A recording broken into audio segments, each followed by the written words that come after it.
Okay, Misha. Hello, everyone. This is the Billionaires with another episode 4, actually, of Truth Be Told.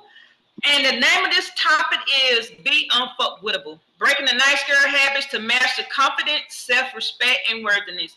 And I picked this topic because you and I, everywhere, some people on here, y'all already know about myself and Misha. Y'all already know we already named out nice girl and what naive girl, let people run over them, those type of women. But we're finna break that habit, and we're gonna show you. Well, we've already broke that habit. We're finna show you how to actually master that, and give you some insight on how we, master this, and then like self-respect and knowing our worth, showing our worthiness. So, without further ado, I'm gonna just get off. Misha, you want to go ahead and take over? So my name is Misha, for those of you who don't know, and as she said, we're working on. I'll say working on because I feel like it's every day I'm a work in progress. We're working on mastering the naive good girl thing. You know, it's okay to be a good girl, but being naive most of the time don't work out so good for you. So we have to learn to um one, be real with ourselves, be true to ourselves, see things for what they are, and move accordingly. Sometimes I'm sure you guys have heard the saying, sometimes the best thing for you to do can be the hardest thing, and that's true. And that's kind of where I'm at in my life. Um the things that I know I need to do, I know would be best for me. It's kind of hard, it's kind of difficult because I'm comfortable because of what I'm used to. And I think it's just one of the characteristics of being a human. We get comfortable, we get familiar with things, and we want to stick to that because it's a comfortable space. But sometimes we have to get uncomfortable. We have to do what don't feel so good in order to get to a better space. I was telling Aya earlier when we were talking, you know, having a baby is not comfortable, but you go through the process. You push, you push, you push, and then something beautiful comes out. It's not easy, but we have to do the hard part in order to get to what's easy. So that's where I'm at with in my life. I'm ready to do what's hard, and I again, I believe that it's going to be a work in progress until we can't do it anymore. And once upon a time, I didn't understand the saying a work in progress. I didn't understand what that meant when I was younger. I would always hear people say, old people, well, when I was a kid, the adults, they would be like, "How are you doing?" And someone would be like, "I'm a work in progress." I never understood what that meant. And as I became an adult, and I would go to different places, and I would see, places under construction, right? I would see signs that say work in progress, work in progress. And so it resonated with me that a work in progress is just something being worked on, something being made better. And so as long as I'm alive, that's something that I want to add to my things of doing things to do. I want to be a work in progress because there's always room for improvement. I don't care where you are in your life. I don't care who you are. There's always room for improvement. And especially for myself, I'm just a work in progress, and that's what I plan on being. So yeah. All right, that was good. So, that was our introduction. We do have another guest. She was actually our first guest on our podcast, Miss Shana Cox. She is also the author of "Calm as You," and we have her on again as a guest. And we're just so happy and excited to have her here. You want to say anything, Shana, before we get started? Sure, I'll go ahead and reference the topic of how we broke the nice girl persona. So yes, again, my name is Shana Cox. I am the author and publisher of Calmest You. Sorry about that. And I would have to say that for me, when I broke free of society's expectations, is when I let go of the nice girl persona. Having grown up heavily religious, I was taught who I was, who I should be. how I should behave, and how I should react. All these things that would end up at a very early age that would really influence who I became. And so what I ended up realizing as I got older and as I became a mother and as I started going through life's journeys, that being the nice girl only ended up leaving me in default or lacking. So it took a long time. It took me, my children getting older and going through different life experiences. It took me going through relationships. It took me going through a marriage to realize that being the nice girl is a facade. Is not actually genuine if you are holding yourself back in order to appease someone else. I was also very naive growing up. I did not have very much street smarts or street sense. And what ended up happening was because I knew being kind and being nice is important, I didn't realize what was happening when you get to, that it could be taken advantage of. I didn't understand that, which goes back to right understanding, part of the Noble Able path. So for me, it was just like, okay, no, don't look outside of yourself for validation anymore, right? And learn to know myself. So just connecting with my higher self. So little things like talking to myself throughout the day, saying thank you to myself throughout the day, just being present, right, throughout the day. And now, I mean, I can definitely say that even though my transformation has been extraordinary, because people will attest to my transformation, I will say that it did not come without the ups and downs. Wow. I can And really, that's I can agree with that. everything has its exact opposites. Like you say, being naive, being the good girl. I heard you say you didn't realize that what comes with um you just worked on being the good girl, and that came with being naive, sound like what I'm hearing some of the time, and you didn't realize the opposite effect. Everything has its exact opposites, because sometimes trying to be the nice girl, as you said, you could get ran over, you could get used and abused, and you want to remain the good girl, which is, most of the time the naive girl versus, standing up for yourself. When you stand up for yourself, people will look at you as the mean girl. When Right. you use your voice, people look at you as the mean girl, as the manly person. But come on, I have to stick up for myself. I have a voice. I have an opinion. I matter. I don't have to be a yes person. I don't have to go along with everything. I'm not a dead fish. I'm not a That's tree. I can move. I don't have to just go with the freaking flow. So yeah.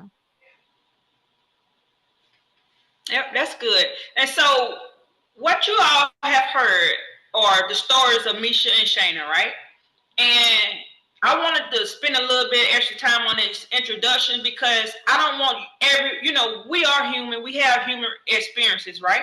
And we don't come to you as perfect. We have problems. And even though this podcast is called Truth Be Told, it's some things that we will keep to ourselves, right? Because we can't tell you everything that go on with our lives. Like, I've cried off camera to Misha. She's all the way in California, but I was able to pick up that phone, and she was able to walk me through what I was going through. So it's like we're coming to you guys as humbly as we can. And you see so many people would judge you on where you're at, but not where you're going. We're here not to change that viewpoint if you choose not to see it, but we're here just to show the journey in between that creates character, creates self-awareness, empathy, and who we're meant to become. Now, that nice girl area of that nice girl word, it doesn't mean, okay, we're finna be bitches or we're finna be mean girls. No, we're showing you that we are now self-aware of who we are. And we're coming out that character as nice girls, and we're setting boundaries now. And with that comes obstacles to people who so used to running over us. So we're all going through different seasons in our lives. Let's not normalize judging people in the season you see them in. Let's just accept people who they are, and please, just we're gonna show you guys, hopefully through this podcast on this episode, on how to break those habits and master confidence, self-respect, and worthiness. All right. So, Misha, Shayna, y'all have anything else before I go on? No, go for it. Everybody has a past, everybody has a future, is life. No one is here. No one should judge anyone, and if I told my whole life, like you wouldn't have time to tell my whole freaking life. I mean, what I go through at part of being human is going through the emotions of emotions. Emotions is movement. Sometimes I'm sad, sometimes I'm happy, sometimes I feel good. But ultimately, I create my own happiness is my default mood mode, and that's what I'm gonna always resort back to. And that's just that. Again, things happen in life. We're all human. We all know that we're on the journey to peace and healing, but we're not perfect. And I truly believe that at some point that certain people have mastered their emotions to where they don't allow things. Man, I know certain people, it's very few people in this world, but it's a select few that have mastered their emotions to where they don't allow nothing or nobody or anything to take them away from a peaceful state, such as the Buddha and other different spiritual people who are more in tune with them. See, I'm still kind of like straddling the fence between tuning all the way into myself and then being in and of the world. So therefore, I still have worldly things that happen, but my end goal is to be at a space where I don't allow anything, anybody to take me away from a peaceful, happy state, but I haven't made it there yet. So in the meantime, hey, I may cry, I may get mad, I may get whatever, but it's only going to be for a moment. Beautiful. So. All right. So what? We're gonna spend a few minutes before we actually get into the segments. I really want to just give the motivation and purpose behind this topic. And Shayna, if you and Misha, if one of you or whoever want to start first, just let's start with motivation first. Just give us like some how that resonates with you on your personal journey, your empowerment, and how does that inspire you? What inspiration does that have on you? Either one of y'all could jump in. It doesn't matter. Okay. And this motivation for this topic of unfuckwittable, breaking the nice girl habits.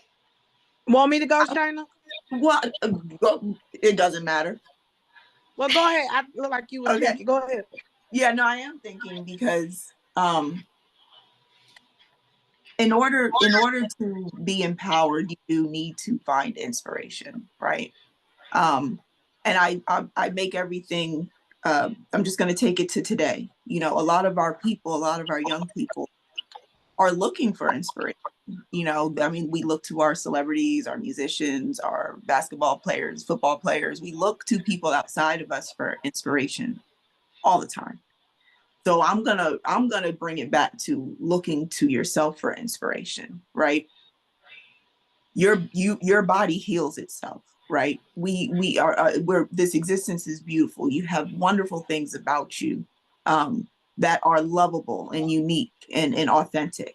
So embracing those things, embracing yourself, begin to inspire yourself, push yourself into limits, things that you never would have done before, and then congratulate yourself and tell yourself thank you. But the inspiration, I want people to begin thinking of inspiration of something that grows within and something that you can cultivate each day in real time within the relationships that you have everywhere you go.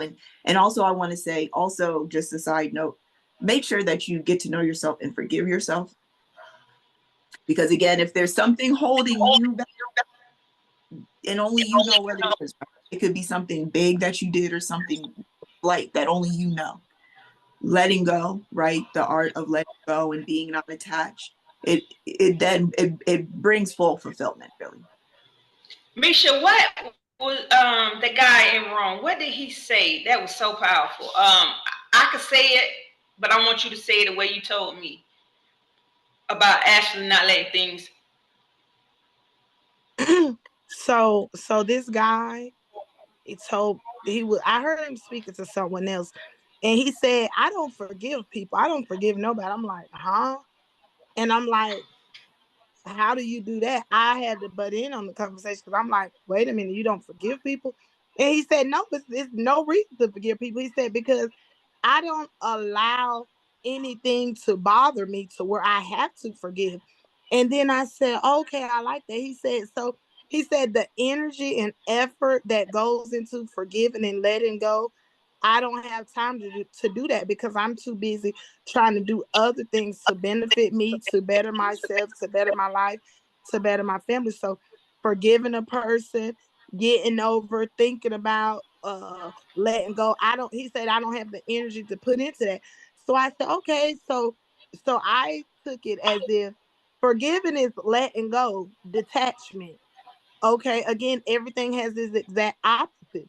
You don't have to detach from something that you're not attached to. You don't have to let go of something that you're not holding on to. So it's like I never pick it up. I never accept it. I never receive it. I never take it. So it's nothing to let go of. It's nothing. And I like that analogy. Again, everything is about perception. So I said, so that's when I told Ian, I said, that's something I'm gonna have to use in my life. Once upon a time, another thing, I met this girl and she was married and she got a divorce. And she's like, who is that? She was saying her ex. She's like, I don't even know him.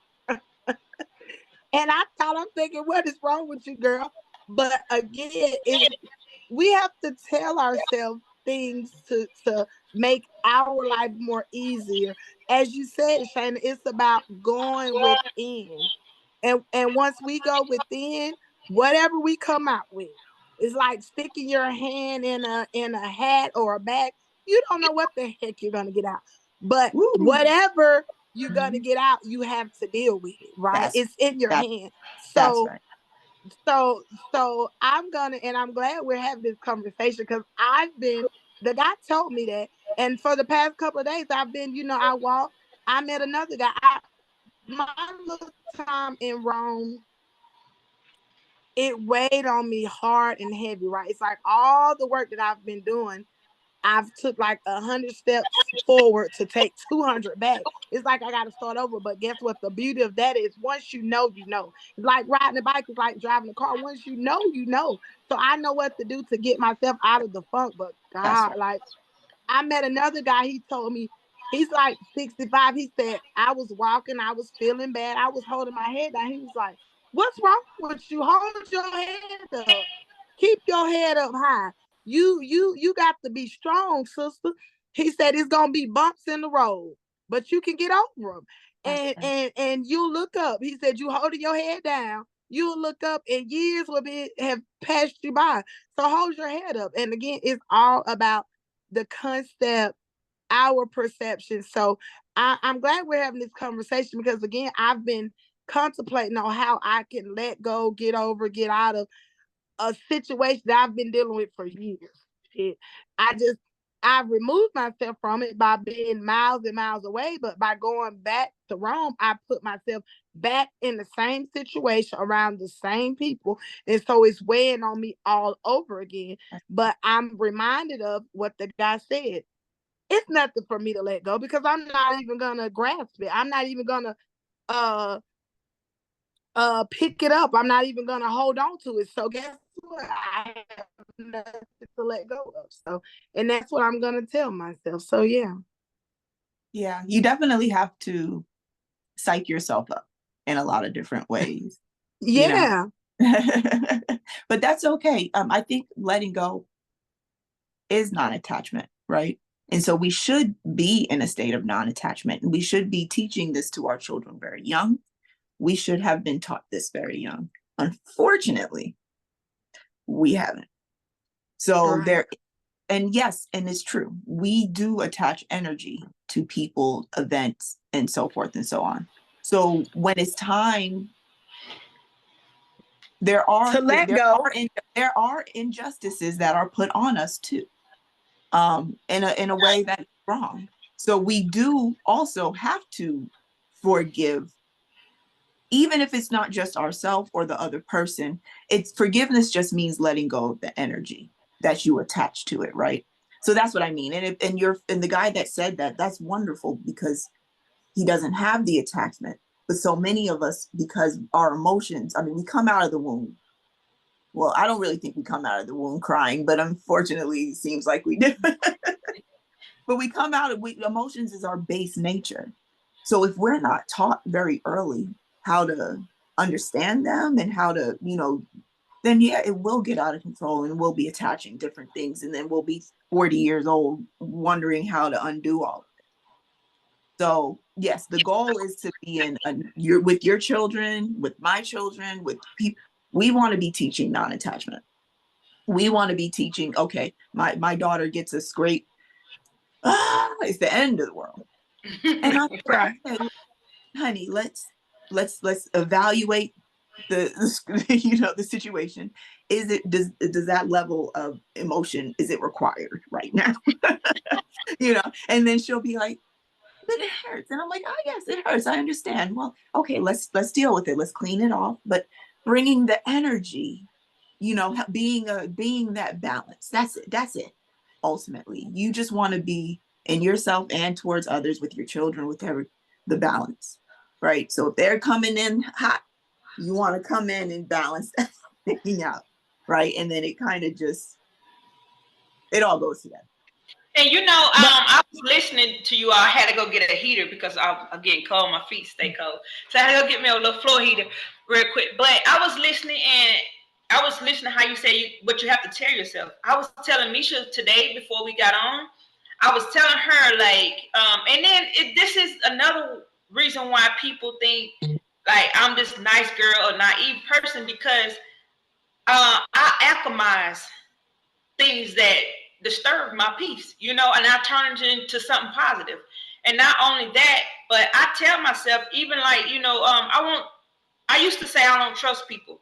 I no longer say that. I used to say somebody betrayed me. I no longer say that. And the reason why I say it and look at it differently is because, okay, somebody does something to me, and that you would say, quote unquote, betrayed your trust. It's like they didn't. They actually, what is the course of, what am I looking for that word? But they just change your course of direction. Now that they appeared into your life. So now you know what you don't want and what you want to sell, right? So you trust them to be yourself, but at the end of the be themselves. But at the end of the day, you have to trust yourself, because now I'm no longer letting anybody come into my circle. I trust myself enough to be having enough discernment not to let anybody else come in. So I look at trust and I look at betrayal as different. Most people would be like, oh, you're naive, you delusional, whatever. But whatever I can use to make it into a positive experience, some people can use that and be bitter. Treat other people, cut other people who hasn't cut them. I'd rather not do that. I'd rather transmute that energy, because I'm an alchemist. I alchemize my energy into something positive.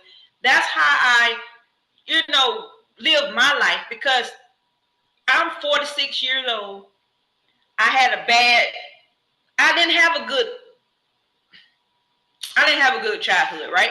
But from now to the day I die, I will be in peace, because I trust myself enough to let certain people come to my life. And I trust my discernment. I trust my intuition. I'm not overlooking anything no more. So instead of us always talking about they broke my trust, try trusting in yourself. That's it. And it's trust that people are going to show up as they are and who they are. Trust them to be them, and you won't be disappointed. So that's how I look at it now. And I'm breaking that nice girl area. I'm not being mean to anybody. I'm just setting boundaries now. And it will trigger a lot of people who has crossed those boundaries before. Absolutely. I like when Shayna said, sometimes we have to kind of trick or tweak our brain. Brainwash hypnosis is a real thing, right? And I think we have to do it in order to erase the negativity, in order to erase the negativity and embrace the positivity, to erase where we have been that we didn't want to go, the things that we didn't want to see. I hear a guy, one of my favorite rappers, Lil Baby, he say in one of his verses, I try my best not to remember. He's a thug or whatever. And I realize a lot of guys do that. Like, that's the way they do the things that they do. Like, they don't want to remember it. And I see a lot of people don't like to talk about things. That's one of my problems with the person that kind of I shared my life with. Like, they don't like to talk about things.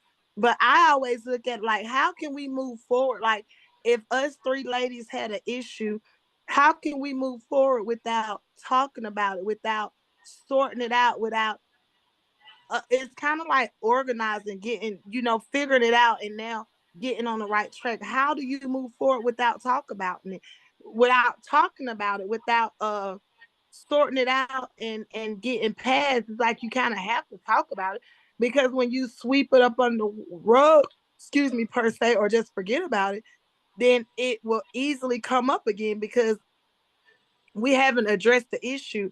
But I realize those people that you can't talk to about a situation or a problem that you have, those are the type of people that I don't want in my life. Because, Shane, if I can't discuss with you an issue that I had with you, or something that you did that I don't like, or vice versa, if I did something you don't like, if we can't discuss it as adults, Yep. then what's the purpose in us being in each other's life? Because if we can't discuss the issue, then that tells me that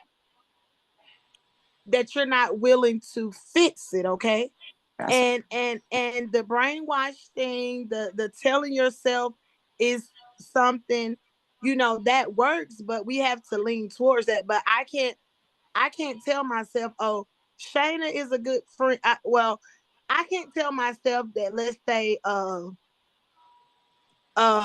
Tracy, a girl named Tracy. I can't tell myself that Tracy is a good friend when Tracy has been betraying me, talking behind my back. I'm not gonna brainwash myself on no shit like that. People get things confused. Like you said, we have to see things and people for who they are. But we have to brainwash and tell ourselves things in order for us to heal, grow, and move forward. And healing, growing, and moving forward, we need we need good things. We need positivity. We need good energy. We need healing energy. And we have to remove certain things from our life. Some things you can't just uh trick yourself. that's Some right. things you have to be real about. You didn't get what I'm saying?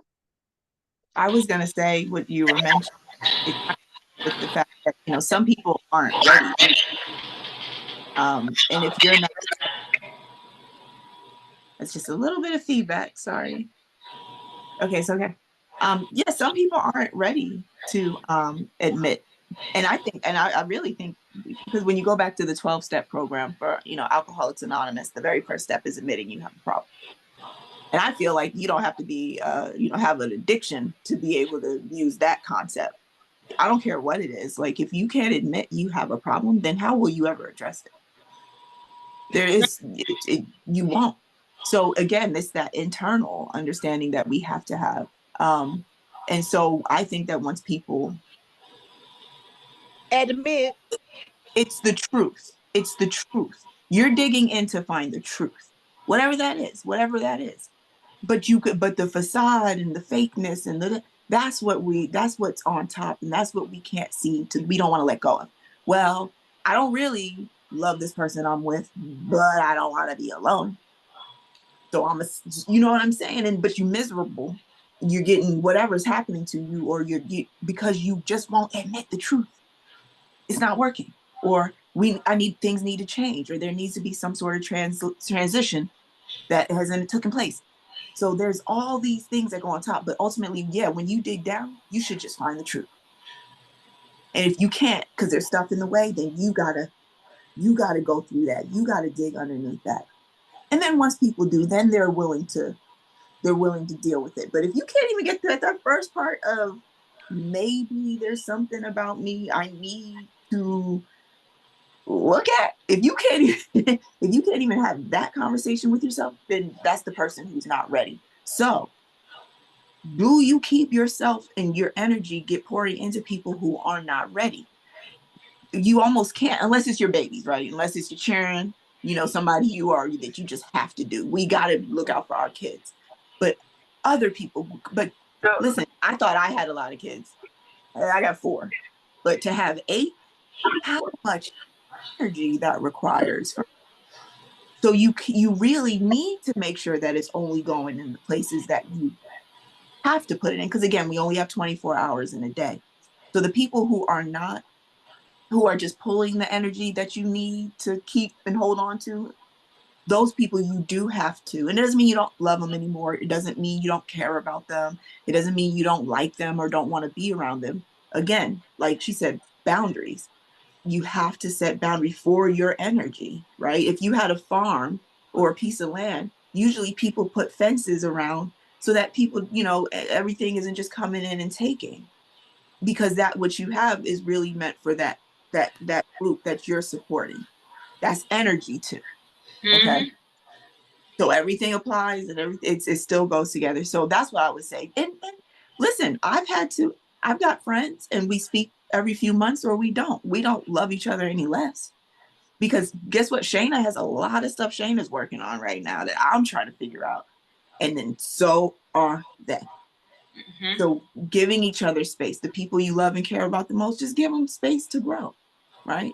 And then they either will or they won't. And I'm glad you're speaking of will. So, Shayna, can you just give us a little insight? You wrote Calm As You, right? You're the author. So, can you give us an insight? And when I think of Calm As You, I think of Monopoly. If you haven't got that book, you need to go get it by Shayna Cox, author Shayna Cox. Yeah, and it's like a roadmap. And we're talking about will. And does the will to me, well, I'm asking you, I'm asking you all, how does will and IQ, how does that, which one is greater or lesser? How would you guys rank those, the will and IQ? And Shayna, can you just pinpoint something in your book, how we can use that as a roadmap to some people, because you said the facade. A lot of people have on a mask. They're not willing to go within. They're not willing to talk about what's really bothered them, and they want you to be a Houdini and just know what's going on with them. And you can't. People want to let go of that facade. They want to let go, be themselves. But a lot of people won't won't allow them to do that. At least that's what they're thinking. Can you give us a roadmap based on Calm As You? At least give us one out of the 8 steps, at least one of them that we can help our viewers succeed with having the will versus the IQ of having to change. I love that. Will is one of those words that probably predates modern language, right? And it's a concept, it's an idea, it's a state of understanding or being, right? And having will. What is will? And I also often think of the thy will be done. That to me is powerful. Okay. So if I had to relate will and what it is, like almost like a determination, right? Motivation, all those good things, I would have to liken it to, which happens to be the one that I am working on the most when it comes to the Noble Eightfold Path, is having the right effort. The ability to stay committed to a goal and be determined. What is will? It's also, it's not just what you do physically, it's also part of your psyche. It's telling yourself, I can do this.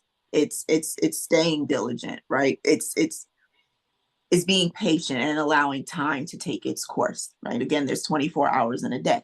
If I expect something to grow, I have to plan it today, right? I can't plan it next year and expect that it's blossoming in full, so it's a process. So understanding that, and understanding that will, I feel like it's developed through trial in a bit, and in a way. Now, the will that you have built up might, because the way you had to build it up might be different than a person who maybe just always challenged themselves scholastically through life, and that was how they fortified their will, right? So how you do it is going to be different.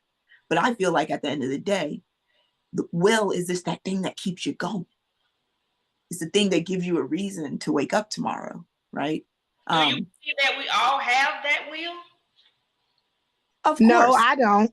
Well, I do, but do we have to cultivate it? That's part of what, to me, why depression is so bad. Now, I've never been clinically diagnosed with anything, but I will say depression is real. And if you're living in a state of depression or sadness constantly, then you can't live within your will. You can't operate in your will. Does that make any sense? Okay. Your will becomes whatever's floating by that moment, whatever drink it is, whatever guy it is, whatever show it is. Your will is there. It's not solid. It's not. So, and I think will is just having a will, or whatever will actually is and what it means, is so much bigger and much more encompassing than one or two little anecdotes about it. And then again, it's going to apply to each person differently. What you have on that, Misha? What insight do you have? So you said, you asked Shayna, do she think everyone has will? And I said no, but after hearing her answer, I agree. I think we all, and I'm so happy. This is so therapeutic for me. I'm so happy that she said, we have to go within. We must go within, because I'm a firm believer that everything that we want, the answers, the questions, the everything that we need is within us, including will. I believe that everyone has will.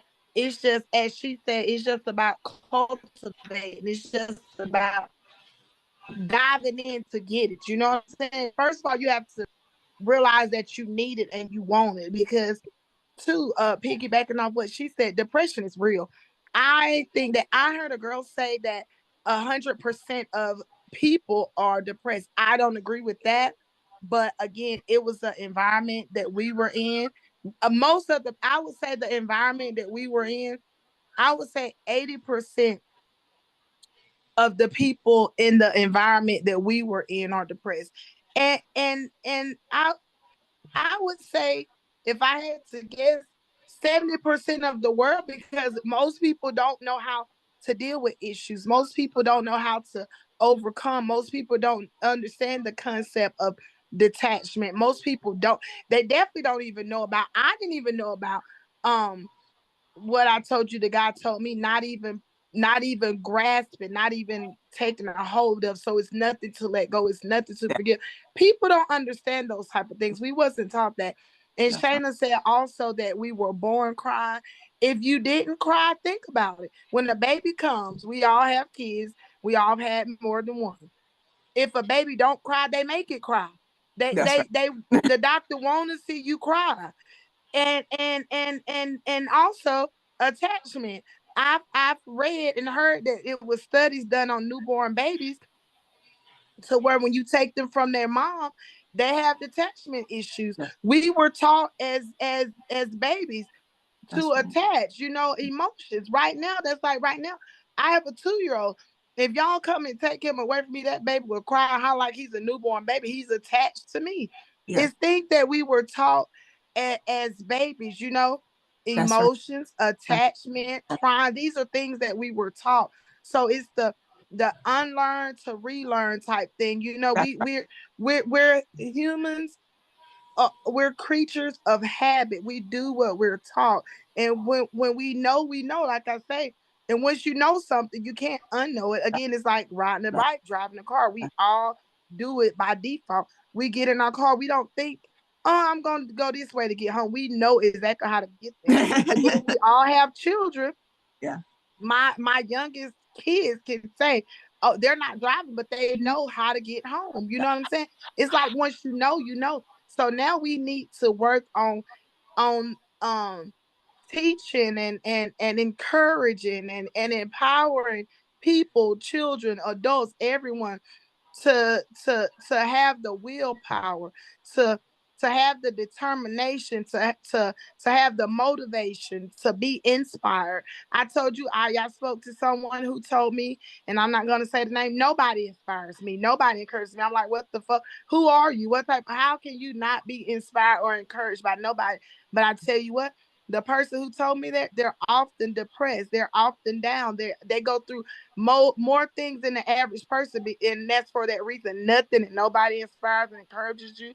Are you fucking serious? So that must mean that you're God. How can nothing or nobody inspire and encourage you? That is That's fucking crazy. And they were saying that to make me feel bad by telling them people who inspire and encourage me, but I can never. And then I think about it, I'm talking, you know, several people, more than one person have told me that, Aya. Like, how can you be inspired? How can you be encouraged? And these people who tell me that, I promise you, they have material things, but as far as mentally and emotionally, they don't have shit. They're not broke, as far as the world can see, but as far as emotionally and mentally, they're like, huh? I said that broken spirit. Yeah. So I mean, it's all about going within. And I have a question, Shayna. Help me with, okay, we go within to solve our problems, but what about when our problems are is something that we allow, let's say a friend of mine who I've allowed to hurt my feelings, and I've been friends with this person for 20 years, but I really love her. I care about her. We grew up together and I want to hold on to her. How do I go within myself and fix that? And she don't want to, the things that she do, she don't want to fix it. She just want to ignore it. How do I go within? How do I fix that? non-attachment. Just let go. You said the words, I love her. See what you attached Oh, the emotion of love, because it is an emotion. Love's not just an action or a thing you do. It's also an emotion. It's complicated, right? But you attach it. Now you're on it. Now so you need to unattach. So if you know it's a friendship and you love her, you can love her from a distance, right? But how much do we, and goes for everybody. I'm not judging, I don't judge nobody. But how much do we hurt or keep people from growing when we stay their source, when we when we allow them to stay? How can you walk if I'm carrying you? Like, so think about right. nature. Think about nature, just different in the animal kingdom. Some animals fall out and they get up and run because that's their nature. They know what they got to do, right? So for us, it's almost the same way. The emotions, because we're human, we have emotions. Like you said, early in life, they teach us to cry. And I just want to say this real quick. My second daughter, Layla, did not cry when she was born. She was born at home. I was over the toilet. My mother caught her, set her on my lap. She ran out to find something to cut the umbilical cord with. I'm sitting on the toilet holding my newborn, like, wow. And she's just looking around. She's just looking around, breathing on her own, doing everything. And I'm like, they don't cry. So I agree with you. And that's something else to it too. Like, we are Sounds like taught. my Layla. I bet she's a tough girl. Oh yeah, oh yes. Oh, and I the bet sweetest she's a thing, tough she's girl so to this. sweet though. Sounds like She's my Layla. she's the sweetest thing, but she's just like me. But I said all that to say, back to it, you have to unattach the emotion. Once you unattach the emotion, everything becomes clear. I'm going to give you a little exercise to do. Google at some point an emotion chart. Okay. Emotion chart. It's a wheel that has all the emotions. And I want you to just look at it, read around it, sit it down and look at it and tell yourself, I will no longer be ruled by anything written on this motherfucking piece of paper. Because I'm attaching energy to it. They're just words. They're feelings, yeah. But when it becomes an emotion, like, okay, I get cut, it hurts, ouch, I'm crying, I'm sad, but it's gonna pass, right? But when I hold on to, well, I got hurt because he did this and caused my hurt, so now I'm gonna always point out that little wound to you that I've attached to this hurt. Every time I look at that wound, I remember what happened. So then we attach, again, we're attaching, attach. The word here is attach. So you want to be non-attached. You can do that with everybody. And I highly recommend it. Even with your own children, you have to do it. It doesn't mean you love them less or you treat them any different. You allow them to grow. You allow them, because you're not attaching emotionally, you're allowing them to experience and go through their own emotions and figure out their own emotions without attaching them back to mom's emotions, right? Or the spouse emotions. And does that make any sense? It did, but I'm sitting here thinking, I think it's gonna be a little, and again, it's whatever you tell yourself is real. But I see that being difficult with the man that you've been living with. That da da da da da da da. I see the detachment being a little harder because the attachment is a little deeper. But I know it's possible. Yeah. Let me tell you, everything. Can I just say this? Yeah, imagine trying to learn this, Misha, behind bars. Can you imagine how hard it would be? So the problem is that it's like today we should work on things, but we put it off to tomorrow when it's definitely harder to figure it out because you can't go back. Now, it would have been nice if we got this information early, but we can't go back. So that's why present, non-attachment, allows you to be present in today. That just how you just said, you love her. We have 20 years of relationship. You know what you just did? You took yourself into the past. Mm-hmm. You're holding on to all that was. And it doesn't go away. It's real. But you're holding, you attached emotion to it. And now you're pulling it into your future as well. So it's almost one of those things you just have to be mindful, which is right. The M, right mindfulness, or right meditation. It's interchangeable. So what do you recommend? Do you recommend the same thing? I know I'm dealing with that, and I know a lot of women deal with that as far as detaching from a man that you have kids with, that you live with. Like, how do you detach from something like that? I've done it, but then I detach, but then I come back and attach again. I have one word for you. Can you see it? Be careful of your triggers. Ooh, no. Okay. So I wrote a workbook, y'all. I went through my Black Night of the Soul, right? My Dark Night of the Soul. And I actually, had to deal with my shadow self. So I wrote 2 books, dealing with your shadow self, the hidden journey, and dealing with, going within with the dark side, Night of the Soul. So the guy I was just with, bless his heart, he brought a lot of triggers. It triggered me, everything he did. But those triggers are, it helps you know who you are. You know what I'm saying? If you use it right, if you recognize them. Yeah, and then it's like those triggers that he's doing is actually helping you pinpoint what you need to work on. At least for me. And so Misha, that's deep. I wrote some stuff in the notes before we started, and y'all, I want to show y'all this. When I tell y'all I be writing, like. So what do y'all, not to cut you off, so what do? You avoid the triggers? Oh, Misha, you don't avoid them. You look at them, you take them head on, but Misha, at the end of the day, you're going to have to know your worth, baby.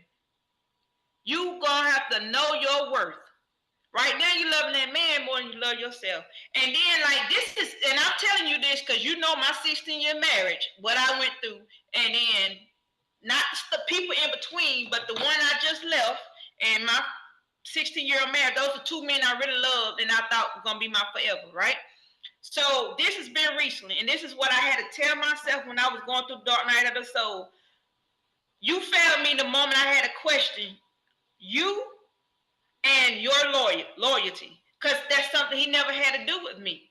He never had to question me or my loyalty. If he did, he was projecting, trying to make, trying to deflect. I guess that Of is. course. Yeah, but I wrote this down in the notes. I said, don't ever leave something good for what you think is better, because once you realize what is better, it's not actually good. Your good has found better. I like that. Right. So I'm gonna say that again real slow. Don't ever leave something good for what you think is better. Because once you realize what is better is not actually good, your good has found better. That So is understanding. yeah. So do you understand what I mean by that, Misha? Can you what did you get from that? What I just said?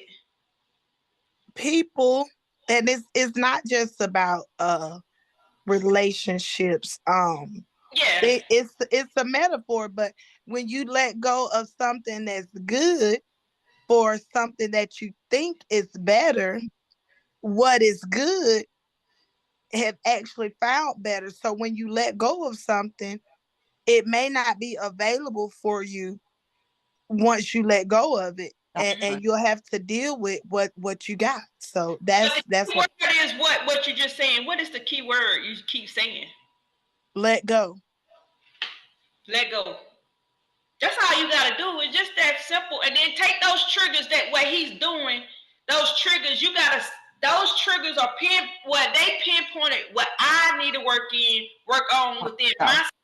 Mm-hmm. I'm 45. I just realized I had mom and dad issues. I wrote my mom and dad a poem last night. It's funny you said that. I was just saying the other day He's not when hurting you, he's helping you. I was thinking, right? I was raised by my grandma. She died when I was 9. I can remember 6 and 7, like a little girl sitting outside, wondering where my mom and daddy was at. It was nowhere to be found. You hear me?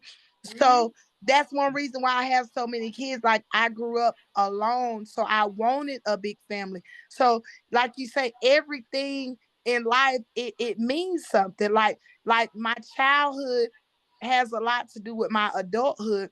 That's right. I grew up alone, so I wanted a lot of kids, and I didn't want my children. It wasn't a good feeling being the only child. Like I would get bored, I would get lonely. My kids, they don't get bored and lonely. They got each other. You know what I'm saying? So that's a good thing. It's not easy being a mom, especially being by myself with 7 kids, but we make it work. And like I say, it wasn't all about me. I did it for them. But yeah, I realized me wanting a mom and a dad as a kid, and mama, I eventually, lived with my mom on and off. But as a little girl, not having a mom and a dad, and my grandma loved me. I had love, and I had other people in my life, and my mom would come around, but like I didn't live with her as a little girl. But as I grew older, 11, 12, I lived with her back and forth between her, my aunt, my cousin, them. But I think I when I think about it, I think I leaned towards a man who's the man who I have all these children with. I went to him looking for love as a teenager. I was 16 Wow. I was thinking about that the other night. I went to him looking for love that I didn't have, and I knew when I was a teenager, it wasn't really really love, but it was comfortability, it was comfort, it was someone to hug me, it was the intimacy, the lust, right? It made up in my mind. I'm young, I didn't know better. It made up for what I didn't have. And I continue, even though I knew it wasn't fulfillment, it wasn't exactly what I what I knew I deserved. I'm thinking back, I always knew this. I knew I deserved more and better, but I accepted it. The idea something is better than nothing. That's kind of what I went with. And yeah, and here I am. Oh, but yeah. You know what? And it's funny, y'all. I don't know if y'all can see that, but can you see what time I wrote that poem? What day? 10 p.m. on When? the Last night. Okay. I wrote a poem to my mom and my dad. Can y'all give me like less than 1 minute to read it? Please, yeah. Yeah. Okay. It says, poem from my heart. In her heart, a wound so deep, mom and dad, the promises they couldn't keep. A daughter lost, a soul astray, seeking love in a world of gray. Mother saw her daughter's body, father turned away, so cold and shoddy, in his arms she longed to be saved, but found only rejection, love depraved. Different faces, the same old game, bad men coming, all the same. In each embrace, she tried to find a parent's love, a heart confined. It's not a loss, it's just time, healing slowly an uphill climb. Through fleeting arms, she sought relief, but only deepened her own grief.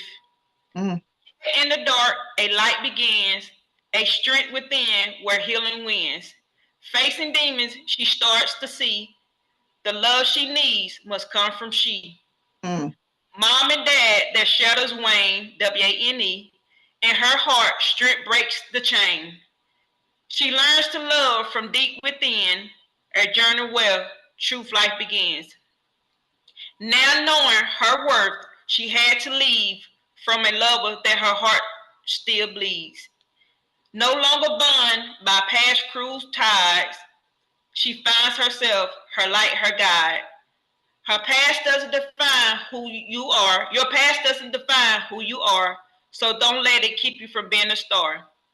A light in the dark places, she sought to embrace the love she deserved, her saving grace. In her journey, she claims her place in self-love's gentle, warm embrace. Abandonment scars begins to heal, a daughter's heart finally real. I hope you both are looking down, proud of a daughter who's found her crown. Her true purpose, unwavering and bright, a heart now filled with love and light. Aya Kamal. That's good. That was so beautiful. Oh my God. Yeah, I wrote last night. And I felt so relieved because now I know this is where it all stemmed from, y'all. But the bad relationship, bad friendship, everything, all the triggers, I use those triggers as you hitting me, you trying to stab me. No, those triggers are JJ was screaming at me. This is what you need to work on. This is what, and now I found the root cause. But now that young child that I was a kid having a kid. Now that child's come out to play. I'm ready to play. I'm ready to love. I'm ready to receive love. I'm ready to be loved. I'm now ready to really show true love. I wasn't showing true love then. But if it had not been for, you said in your poem, excuse me, what I just said, like, I was a little girl looking for this, so I leaned to this. Yep. So, and that's what you said. And that's why I like, God is so, man, y'all just, Holy Spirit, thank you, Jesus. But you know when I say it, and it remind me of you, because I say it in the arms, no, that's my father, but through fleeting arms, she tried to find a parent's love that couldn't find. But it says too, like what it says, fleeting arms, she sought relief, but only deepened her own grief. I sought love from men. You know, I try to find my father and other men. I try to find my mother Me too. All that, you know, the only thing I did was deepen my own grief. And those, what I said, fleeting arms, because, you know, they did come receiving, but it's like, no, it wasn't that. And then, like, I say my mom's my best teacher, and I love my mom to death. Can't nobody ever tell me my mom wrong, because she taught me how to love unconditionally, you know. And she taught me how to be a better mother, because she wasn't a mother. She taught me how to not do drugs.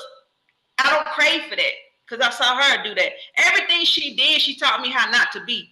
So that she owed me nothing. My dad, even though I was gonna go tell my mom what she was doing, he rejected me. So it was just like after then, every man I came into my life, they seemed to want me only for sex. That's how it was, It was just like they didn't want to get to know me. And even though I was that sweet, naive person, people used me for that. I'm more than that. But now I'm breaking free of all of that. And not knowing that this poem would actually resonate with what Misha was saying. I wrote that poem to free myself. But it is funny, man. The divine Holy Spirit, boy. Like you say, the human experience, we all go through the same things in some shape, form, or fashion. It may not be the exact same, but it be the similar things. And what separates us is how we get through the things that we go through. What Right. makes us unique as human beings is how we deal with the things that we go through. The things. Fear and that failure. How do you embrace that? Because I already told y'all I'm full of love. I love love, so I like talking about love. And it's just like if you fail in a relationship, how do you embrace that? How do you embrace failure? Like even in business or relationships, how do you embrace that? I can't speak for every woman, but if I go into a relationship, at least I thought I was, but I'm not perfect. But when I go into a relationship, I wanted to be I want to go all in and I want to be right, but it doesn't always go that way. So how do you embrace failure? Would you see it as failure? And then basically embracing fear as well, because it's like if I'm on a motorcycle now, I fall off dang on there, kill myself. I'm gonna be scared to get back on there. How do you embrace fear and failure? Fear and failure. For me, I think that fear is one of those things I kind of just always ran from because it was uncomfortable. The problem with not facing fear is that you just put it off. You just put off the inevitable from happening. So when it comes to letting go and letting go of failed relationships, I can talk about a marriage that I've now been separated for 1 year. Yeah, it can be seen as a failure if I choose to look at it that way. I personally am choosing not to look at it as a failure, but more of just a transition in life. Because I say it all the time. I see people lose spouses in multiple ways. So I'm not going to be angry about the way my marriage ended. It could have been different. So my perspective on it is that of it could have been worse. Even though it is not the way, I wouldn't wish it on anybody. I wouldn't wish it on anybody to go through what I went through. It still could have been worse. So how did you come to peace with it? Because seems like you're okay with it. Like, how did you do that? I agree. Because at first, I'm sure it had to be hard. I grieved it. I cried. I yelled. I snotted. I laid around. I was just. And then once I couldn't cry anymore, it was kind of like, what now? What are we going to do today? And it's like, well, should I keep crying? There's no more tears. You can't cry forever. So I had to do little things like change the music I listen to, right? Like I love old school, anything music, but if it's because there's a lot of attachment, emotions attached to the songs, I had to stop listening. You had to start listening to that gangster rap music, nigga. Fuck. No, I'm joking. You gotta throw a little bit of that in. I started listening to less. We're talking about practical tools, right? I started listening to less songs that had words because I realized I was attaching emotions to words. I'm talking about base level stuff here, like simple stuff. You would think nobody would even, but when it keeps you stuck for hours out of the day, that's a problem. That's a problem. Oh, yeah. You need to work through it. So grieving is important because I have it written down here. I'm just going to read it to you. When I was grieving, it was just bad. I mean, it But we all go through it. That's my point. Grieving is life is suffering. And so because life is suffering and we know that, then we have to. So grieving should be done in a healthy manner. That's the problem. We're gonna grieve. Right. But grieving can be something as simple as pouring one out and moving on. Or grieving could be, And it's a very dark place because I felt like it was no way out. I only saw one way out, when I was grieving. And imagine. I'm sorry, but that way you found out was because you had to dig within yourself. Yeah. To create that solution. It's just problems and solution. Everything's math. Everything's nature. I tell myself, get up, Aya, get up. Verbally. That's it. And you listened to yourself. That's the key also that a lot of us, because there is a higher self and in our regular self that this is who we conversate with every day, right? And so to listen to your higher self, that's authority. You get power to yourself. It's this exchange that happens. And I was just like, okay. And I'm telling myself to get up. And I'm answering myself. I said, okay, I'm about to. And it was crazy. It was just like, and I kid you not, I had to crawl to the bathroom. I take 3 showers a day. I only took 1 shower a day. And barely wanted to do that. I didn't eat, didn't do anything. It was just like, woe is me. But once I got up and I got out that shower, yes, that person felt.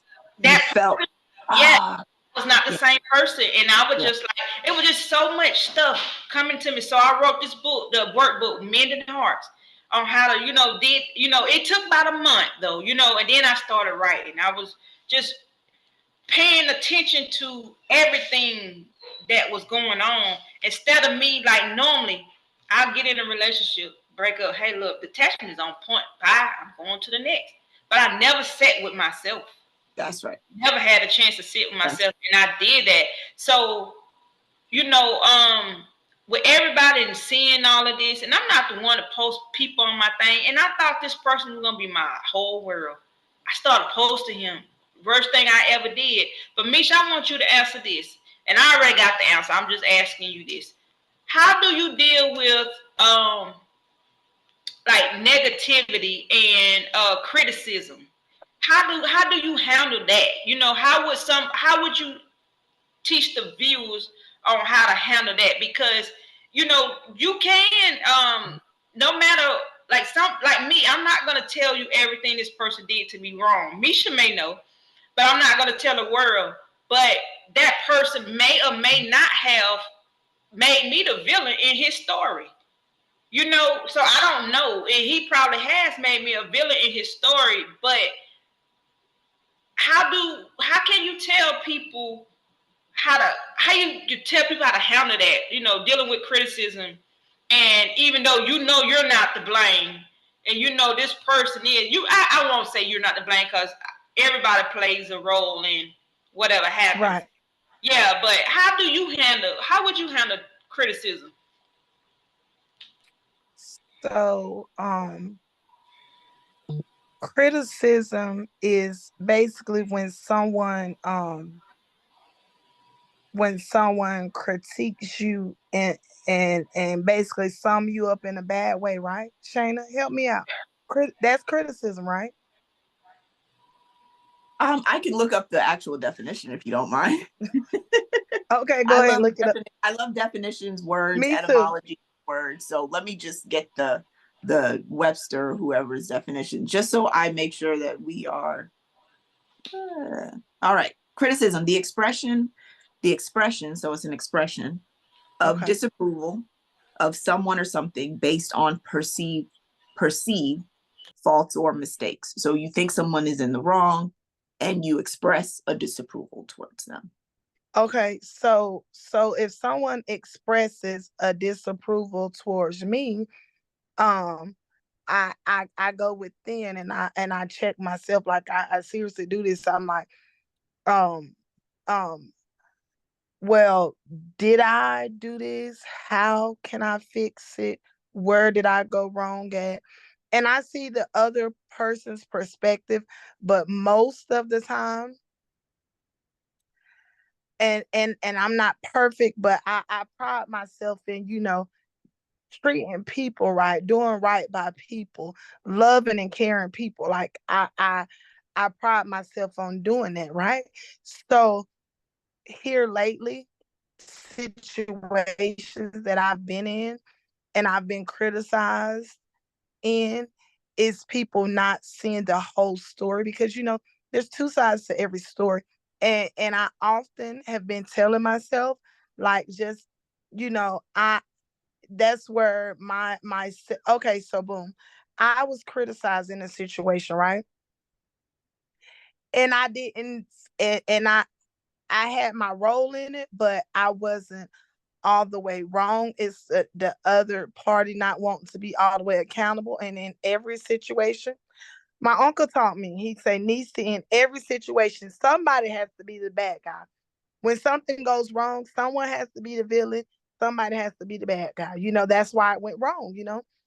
Um, and most people like to make you the villain. Most people like to make you the bad guy when they don't want to be accountable. So what I do is just, you know, go within and figure out where I went wrong, what I can do better next time.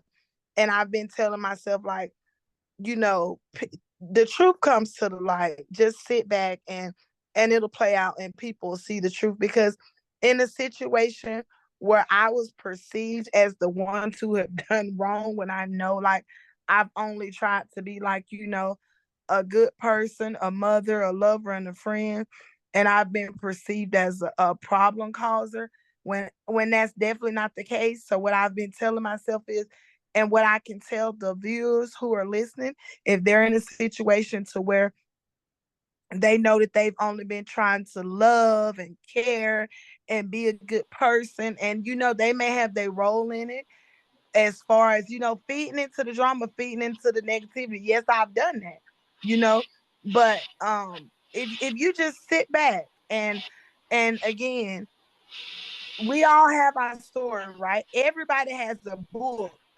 right? Our life is a book. From the day we're born to the day we pass, that's our book in my mind.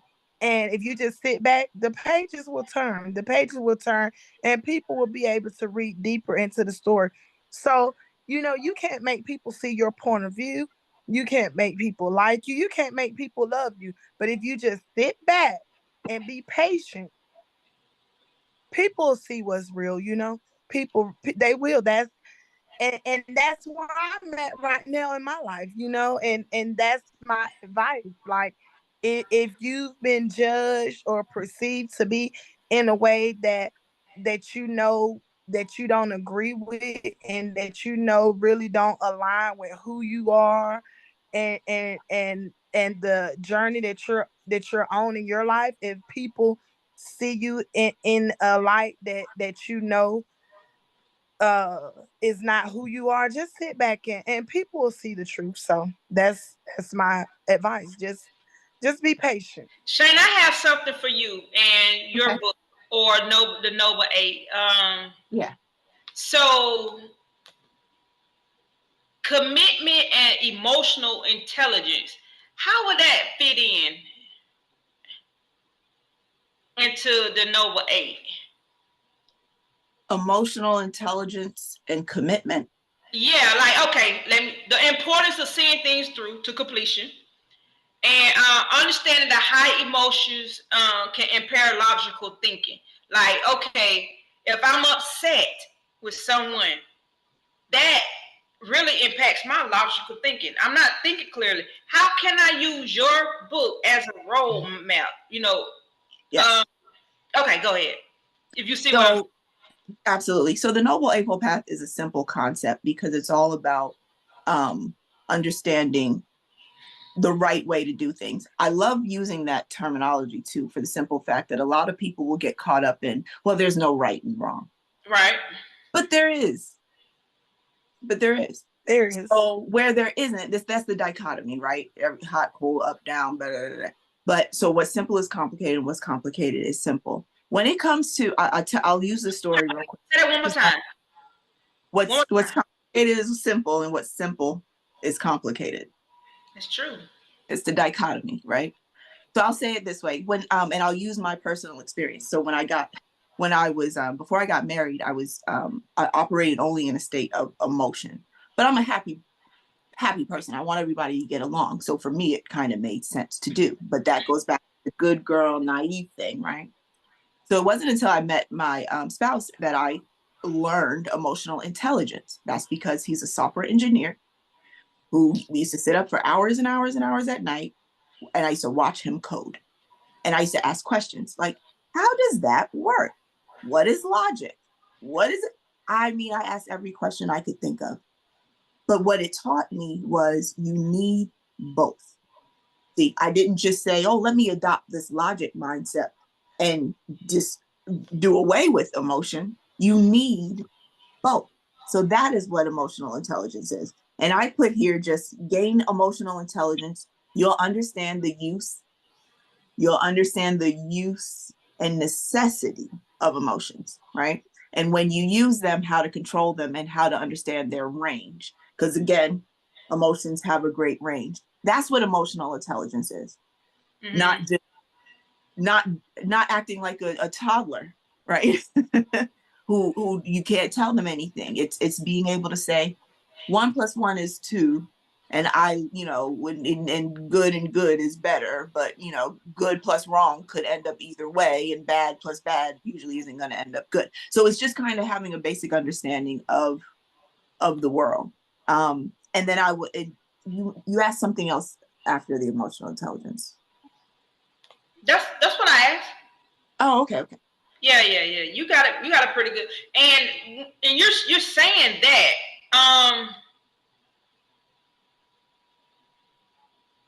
So maybe Misha, you can help me out on this. So how making a significant impact? How can that attract criticism and opposition? Because the reason why I asked that is because when I was talking about emotion and logic, right? So we're trying to make truth be told, the nice girl, we're trying to get rid of those habits, right? So how can I word it? So how can this making a significant impact of not using, just mastering, I guess, keeping a balance of that emotion and logic, right? You got to keep a balance of both of them because, and I know we were talking about detachment and stuff. So just for the viewers who's in here now, and I was just talking to my daughter when I went over there. So the bad girl, being a nice girl equals being a bad girl to some people, right? Having detachments equals not having feelings, not having emotions to some people. And my daughter read my thing. She like, Mom, how can you have emotions how can you have logic without emotions? So how can us doing all of this, how can that make a significant impact? And it does attract criticism and opposition, just like she called me over there a few minutes ago. Because talking about it's very important, and it does. What we're doing is gonna attract certain things, and everybody's not gonna agree with us. I was just telling her it's not gonna agree with us. So how can you one of you guys tell the viewers without misleading them what we're actually talking about? Because she was saying you can't have. She was reading on the thing, and she was like, you can't have logic without emotions.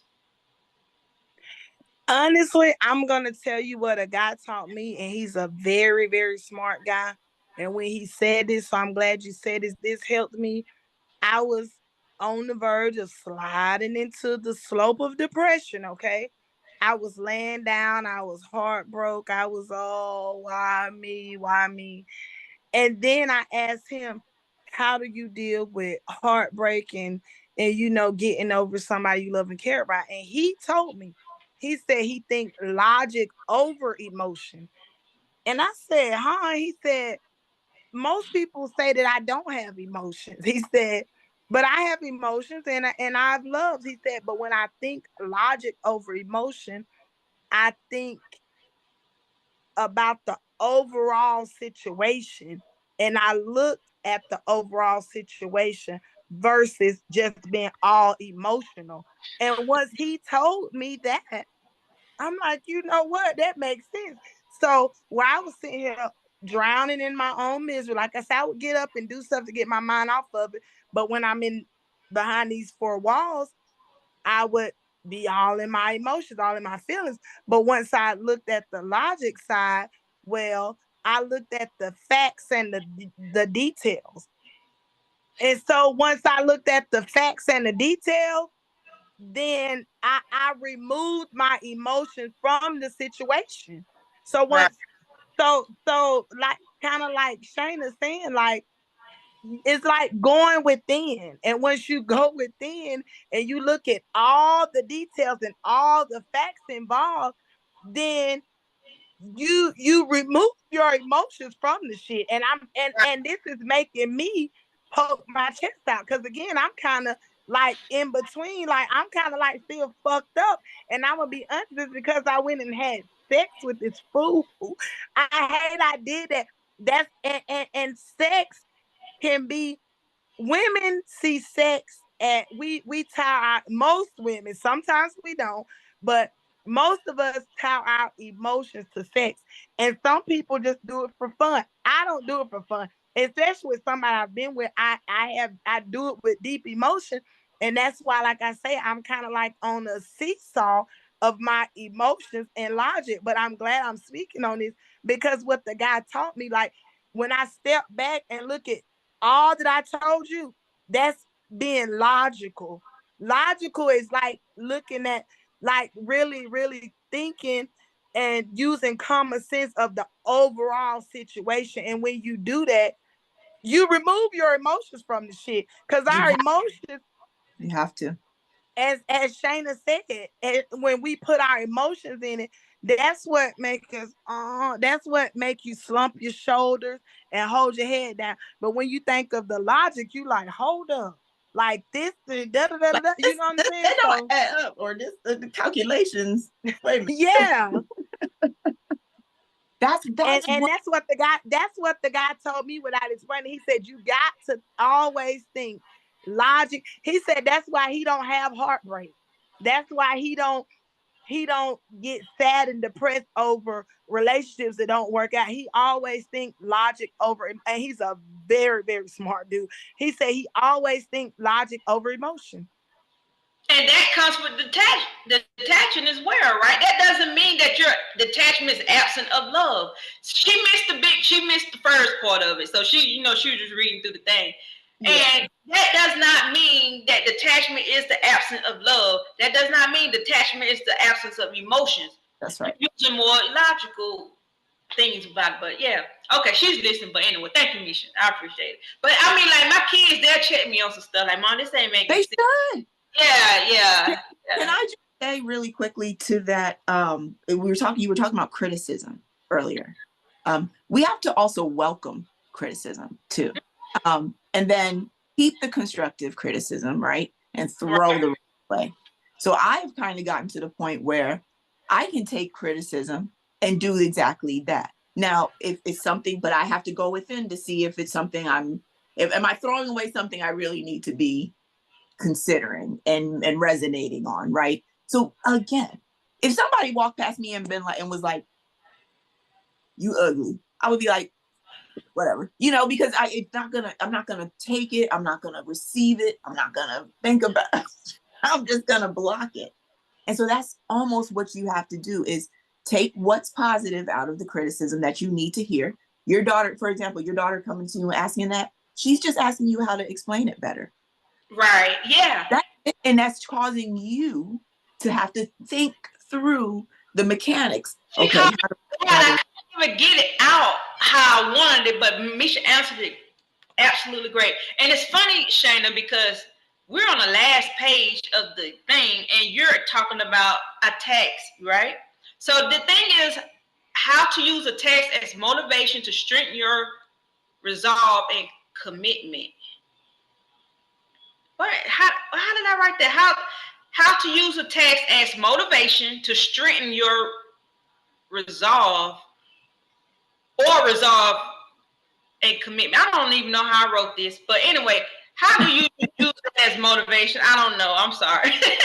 Ooh, I think that's a hard one. It's a process that I'm still on. I will say I've not arrived anywhere. You're not alone. You are not alone, girl. We're all in the wilderness. Text. That's how I my text. Yeah. I think that my biggest thing, because I had to learn me, I had to learn my triggers, I had to learn the things that bring me down. Mm-hmm. And it could be subtle things, right? So I had to learn what those subtle triggers were. It's not a big trigger. It could be something really small, like, oh, you didn't text me back, and I texted you like 30 minutes ago. I'm just you know what I'm saying. It could be something insignificant. But right. the point is not when you learn how to remove the emotions, when you learn that everyone has their time and place, then if attack doesn't feel like an attack, you're not phasing me. It rolls right off of me. And if I'm around people who are attacking me, then I need to see if I am putting myself in the right environment. Right. That's good. That's good. It goes twofold, kind of. And then, we're talking about triggers as well. And then that nice girl thing, it's like, okay, like when I wrote in my poem that I know my worth now, so I had to remove myself for the heart from a lover that my heart still bleeds, right? So the guy could never choose me. It had to be me, her, him, her, not him. Oh God, y'all. I know what you mean. But yeah, all of these other people, even if it's the children, the mother, father, everything, all of these third party energies, right? So it was just like, that was a trigger for me because it had me look at myself because I was like, okay, he's choosing everybody over me. Woo. So therefore, I had to go within and I had to get my ego out the way. I was like, I'm never taking him back because he chose this person over me. He chose his job over me. He chose this over me. But I had to look at myself because what are my insecurities? Am I insecure with myself? So that helped. That trigger helped me. I had to work on no, you're not. I'm not an option. So therefore, you can't choose me. So that's not even in my vocabulary. You did what you wanted to do. You showed up how you wanted to show up. So you went for yours. Now it's time for me to go for mine. I am not an option. So therefore, you cannot choose me. So I had to go within and look in. That was a trigger like that. He chose somebody over me. And it hurt me. Nisha, what she just said, I couldn't have said any better. You choose somebody else over moi? Mm-hmm. We out. And I would look at it this way too. Use other things to help push you along, to help encourage you. Those children, and they see the truth. So they will also let us know about ourselves. Oh yeah. So that's a gift, mama. That's a gift that the creator handed you directly. Okay, you images, little mini yous running around, telling you, showing you, helping you see how to be better. They need you more than anything, and so it doesn't take away anything from their father at all, right? Mm-hmm. You doing what's best for you and looking out for you, and you have to put you first. It's just like when you're in an airplane. If the plane is going down, they say you got to put your thing on first. You can't put the oxygen mask on the person, even your child. You have to make sure you have oxygen first. Right. So it's where I would look at maybe do some journaling, but how are you valuing yourself? And I think that's something she mentioned when we first got on here about the value you set for yourself being so important. Because if you're valuing yourself to accept that, then you may very well be devaluing yourself, Let me ask you, Shayna and Misha, what is integrity and character to you guys? What is that? What does that mean to Shayna? Misha, what does that mean to Misha? Integrity and character. So integrity is how you view yourself. It's what you do when no one is looking. It's your Mm-hmm. values, it's your core beliefs, your values. Is who you are. And it's deep down in you, like who you are. Integrity. Um and character is how you operate, how you think, how you speak, how you act. That's my definition of character. And I can say this, I remember, I don't know if I told you, I remember Karen told me one time when I was doing something, she was like, Misha, do you have, when I was dating this person, she was like, you dating a person that's in jail, in prison. Do you have any integrity? And I didn't even know what integrity meant. I'm thinking, integrity, what is that? Wow.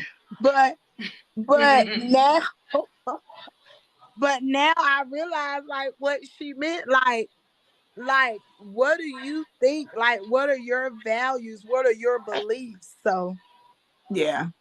What is Misha's character? How would we do? How would you describe yourself? How would you? How people probably don't see you, but this is how you are.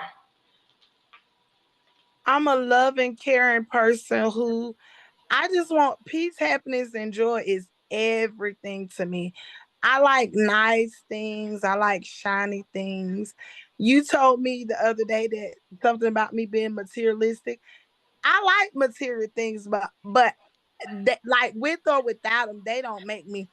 I teach my kids is who you are within. A hairdo, girl, look at these braids. Look at these. A hairdo don't make me. I am. A car. I don't like this. I gotta. My hair and nails has to be done. So that I mean, that's just people like shopping, like get shoes. I like getting my hair done. I like all that stuff too, but who I am is who I am is a loving, caring person in my heart and my soul. And I don't like, I see a lot of women, men too, but women especially, they get all these BBLs, they get breasts, they get their teeth done. Oh, they look like a masterpiece on the outside, but inside they're broken people. They're they don't have no type of care for no one but themselves. They're not considerate, they're not kind, they're mean girls.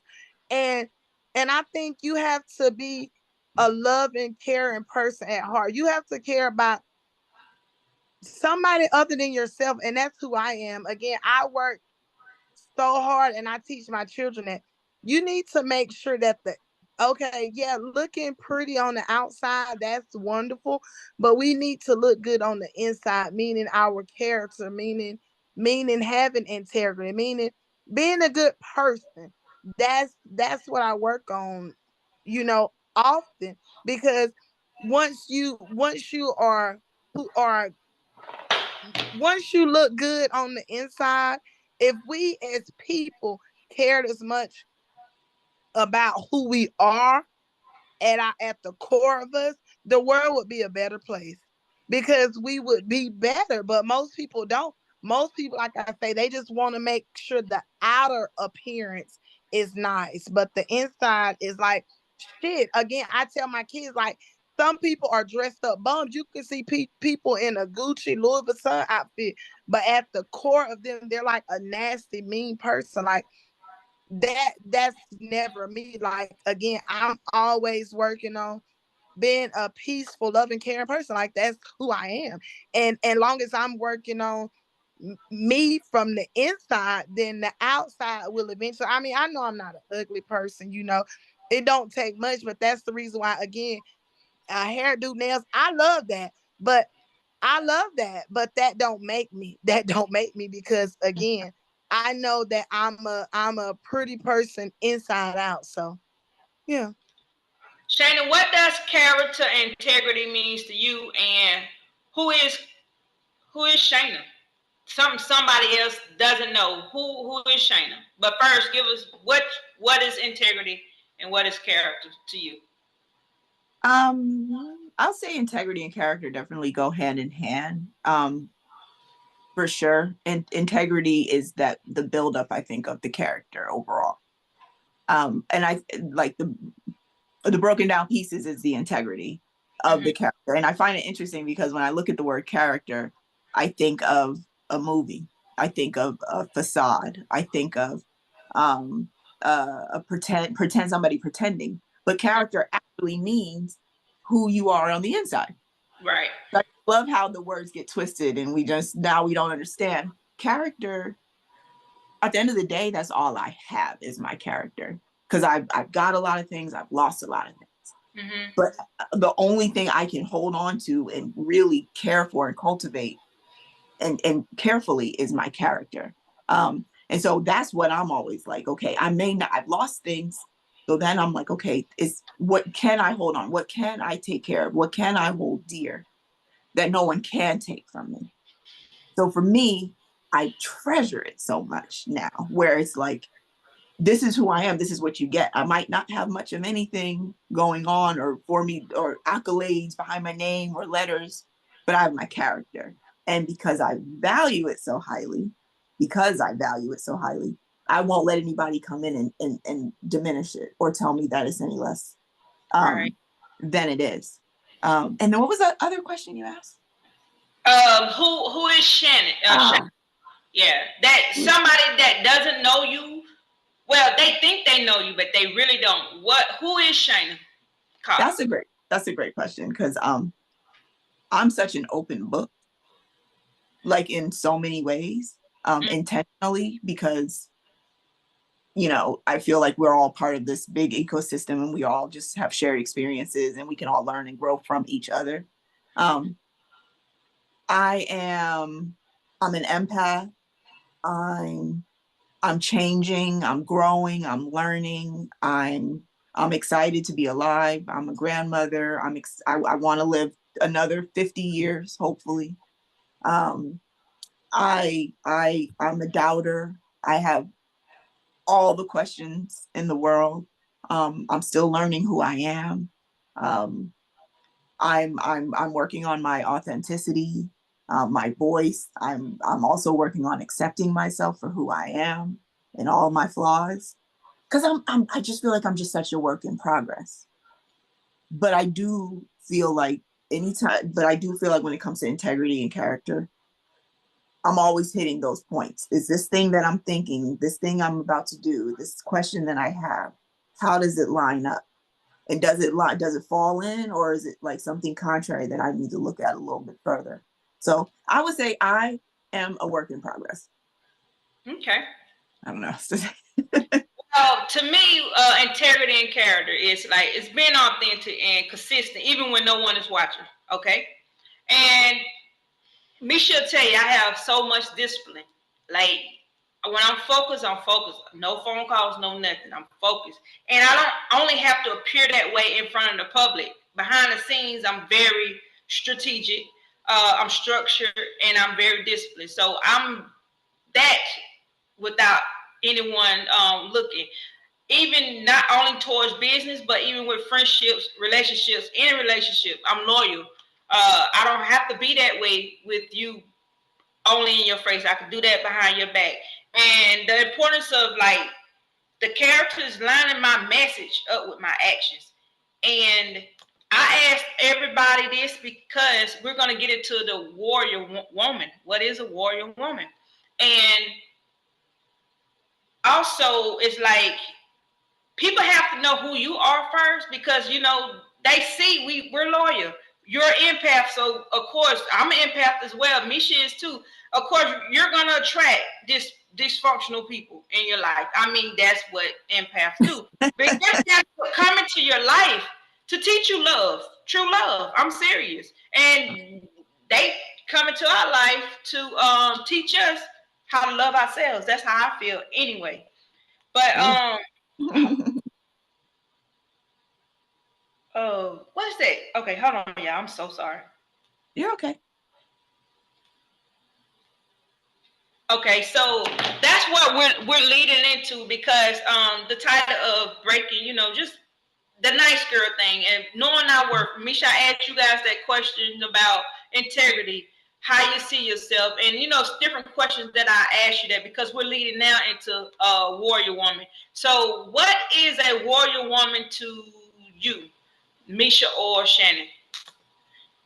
I say a warrior woman is a woman who is a strong fighter, and I definitely consider myself a warrior woman, because life is it's a fight. You gotta stay strong. You gotta be tough. You gotta fight. You gotta be able to take some blows. You gotta be able to give some blows.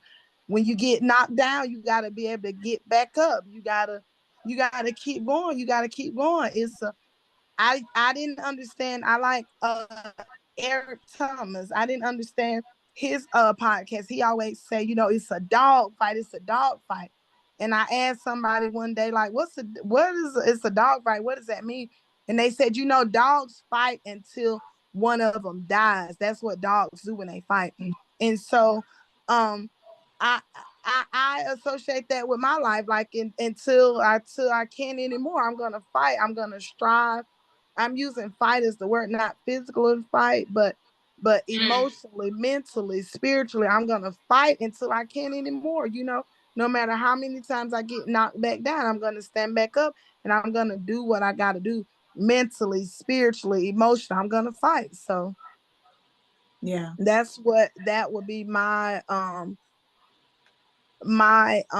take on a warrior woman, a woman who fights, a woman who don't give up, a woman who keeps going and going and going. And again, if she get knocked down 6 times, she get up 7. She get knocked down 8 times, she get up 9. It's the fact of keep going and never give up. So yeah. What you think a woman, Wonder Warrior? Warrior woman. Wonder Woman. A warrior woman to me, I think we're born that way. And I think that in our core, naturally, we are fighters. We're survivors, right? And to be a survivor, you have to be a warrior. So having the warrior spirit, and knowing when to be gentle, knowing when to be fierce, it makes you a powerful, ruler, really. So you want to move from just fighting and being a warrior to a commander almost, right? Mm-hmm. But you can only do that once you've gone through some battles. So I just say, like, as you go through life, you'll learn the cycles, you'll learn to see the battles, you'll learn to see the things coming, you'll learn yourself how to deal through them, how to work through them, and come out on the other side victorious. And I think that's really, what it ends up being about. But I think we're born like as warriors. I think we have the strength we need early. It's just cultivating it. Yeah, and I have many principles I live by. I put some, a few of them in the chat box. And one of them is, there's nothing I can't be, do, or have. And you saying that we were born with that, I feel like I was born with that. I know a lot of people some people may not believe that, but it's in us. It's not on us, it's in us. So there's nothing that I don't want, that I want to be, that I can't be. There's nothing that I want to do that I can't do. There's nothing that I want to have that I can't have. That's how I believe it. And I've been like that since I've been really knowing myself. That's ever. Wow. Yeah. Wow. That's amazing. That's a gift. It's a gift. Yeah, I mean, but it's like, You know, the best thing that came out of life, and when I turned 40, that's when I really found myself. That's crazy, isn't it? It's like you had to live Oh, on me that too. life to find who you are. But it's like it's been like so much, and that's crazy. Just lost my train of thought. But I said in my poem, you're not defined by who you are, what you've been through, but it's just who you are. And I believe that, Shayna, because I never spoke that out. Like, because people always make excuses, but I feel like we're all born as warriors. We're all, and then especially a woman now, if you could give birth, you could create life. You can't tell me that anything you want to do, you can do. Anything. You create life. Not, I mean, like, we're not God, but you know, we birth life. I'm put it like that. We're creators. There you go. Yeah, and I have to keep correcting myself, and I appreciate all the people who listen that critique me and the Truth Be Told episode, and because it's like, you know, we have to, like, people hold me accountable. Now, it's truth be told, you gotta tell the truth.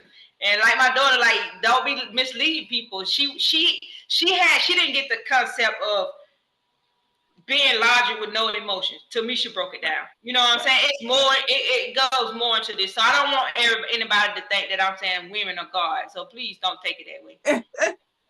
Please.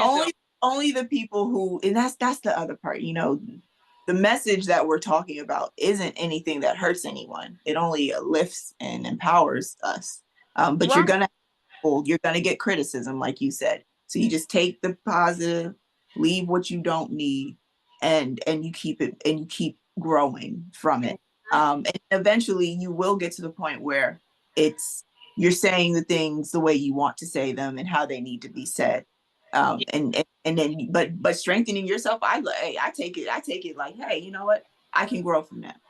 Right. That's what I feel like a warrior woman is, for those who don't believe that they're born with that capability or that title as a warrior woman. But it's just like, it's your hardships that shapes your character, your persistence and resilience. It's all of that that makes you that warrior woman. And y'all, we have to take our power back. We have to learn self-respect. It all starts with us. And you have to know your worthiness, because I had to choose me. Since that guy that I felt like was going to be my all, that's who I was going to grow old with. It didn't turn out that way. Now, we never know how things can go around, but my ego is telling me I will not backtrack. That's right. I won't go back. But we never know what may happen. But right now, my ego is telling me, no, you'll never go back. But because I know my worth. I don't want you to go and choose somebody else and then realize I messed up. Because I told you was the end all be all. You don't get a second chance with me. So that's why I wanted to do this title, because it's the internet nice girl. It like you said in the beginning, Shayna, if my memory serves me right, it got me hurt being that nice girl. It got me hurt, and it's not a double-edged sword at all. It just, I think I have to know my worth, and I have to set boundaries. That's right. So you said know your worth, right? Mm-hmm. I definitely know my worth. And you're acting as if you don't know your worth, on this. People, who gives a fuck what people say? Because as Shayna just said, this podcast is to motivate, encourage, and inspire. If anybody see anything less or any negativity in it, then fuck them. This isn't for them. This is only to encourage, inspire, and motivate. And we're giving our stories. We can't give our whole life story. Again, I'm almost 40, you're 40, however old she. We can't give our whole life story. We can't tell every time we cry, every time we've been sad, every time we've been mad. And a person who's looking for that, they're looking in the wrong fucking place anyway. So this isn't for them. This podcast is for someone who is looking to seek to be inspired and encouraged. A That's person who's looking on here for us to tell all our drama, all our pain, all our hardship, they're not for us anyway. This isn't for you. So who gives a damn about what they're looking for? And they're not gonna get what they want because what they're looking for is not here. So fuck them, you know? Yeah. That's I know my word fully when it comes to that. Like when it comes to people's opinion about me, and that's where like me knowing like my intention is good and pure. Like it don't bother me certain things, most of the things what people say about me, because I know my intention, I know my reason, I know my character. Sometimes it do when it's somebody really, really close. And that's where again I said I just lean on sit back, cross your arms and your legs, and they'll see the truth, eventually. So, amen. All right. So we got a few minutes. We're about to close out. Shannon, you have anything? We have 8 minutes left. Ooh, I love the number 8. Yeah, I love it. Goodness gracious, I don't even know where to start. It was a really, really great comprehensive conversation. I back to emotional intelligence and just I would say always look for strategies. Always look for strategies. So everything in the metaphysical manifests itself in the physical. So that thing you're trying to do, that thing you're trying to get over, that thing you're trying to get past, grief and the pain, and it takes time, right? It takes time. So you definitely want to be really patient with yourself. You want to gain the right understanding. I highly recommend anybody, if any of this, what we're talking about resonates with you, Google the Noble Eightfold Path. It's literally just 8 words that just gives you a roadmap on how to look within yourself, right? I recommend implementing strategies that just really help you stay grounded. Again, only you know what it is. And that's the beauty of this. If I need to go for a walk every morning or at night, if I need to be by some water, if I need to light incense or candles around me, whatever it is that I need to create the space for growth, then I have to do it. And you do the same thing, right? And again, only you know what works for you. Like, do you need it quiet and no sound and nobody can be in there and you need to zone in, or can you have music playing? And like, you have to find out, you have to learn yourself. I think this conversation is just really emphasizing the fact that, we have to learn who we are in our authentic self. Mm-hmm. Yep. And I want to piggyback on what you're saying and add to it. It's like we build character through adversity. I'm looking at my notes right now and making sure that we don't miss anything. And if you don't take anything else away from this today, just know that you could be whoever you want to be. And like Misha said, the people who are on here that listen to us, some people may get it, some people ain't. If it ain't for you, it's not for you. But I said from the beginning, I do not want this to be even though we're coming with our truth, and this is a platform where no judgmental, nothing is judged here. You could come lay it all on the table. You won't be judged here. It's not a trauma bonding podcast. It's not a podcast where you come see cat fights and hear cat fights and hear some about what somebody else did. This is our story. We can only tell you about us. So it's here to inspire you. And I mean, like, even with the title going from nice girl, breaking the nice girl habits, and becoming a master confidence and self-respect and worthiness. What really stuck out to me was worthiness. That's the most important thing that I had to find out myself. And Shayna, you mentioning when you put up that picture about triggers, it just set me off because it resonated with me because of the workbooks that I created. And it is about triggers. Triggers are not to hurt you. Triggers are to teach you what you need to work on. Wow. That's beautiful. It's beautiful. Yeah, so that's how I resonated with it. That's how I took it. And it's like I wrote in my poem, what is it? Lost. it's not anything. It's not anything that you lost. It was just time to give that up. Yeah. So, you know, even though I feel like, okay, I lost this person, it was just time for me to get that person up. That person came in my life for a reason. He taught me how to love myself. And I really appreciate him for that. There's no hard feelings at all. People say, why you don't hate him for this and that? I love that man, because guess what that man did? That man taught me how to love myself. And he's now opened that door wide up. That heart chakra wide up. Because he did break down some wall. I had a wall up when I met him. So now I'm able to love freely. Unfortunately, he's not going to be able to come on this journey with me. But now I'm able to love freely, and now somebody's going to get a better version of Aya. And I can't, you know, ask for anything else. But had I not met that person, people may say betrayal. No, it's not. It wasn't betrayal. He showed me what I wanted, what I didn't want.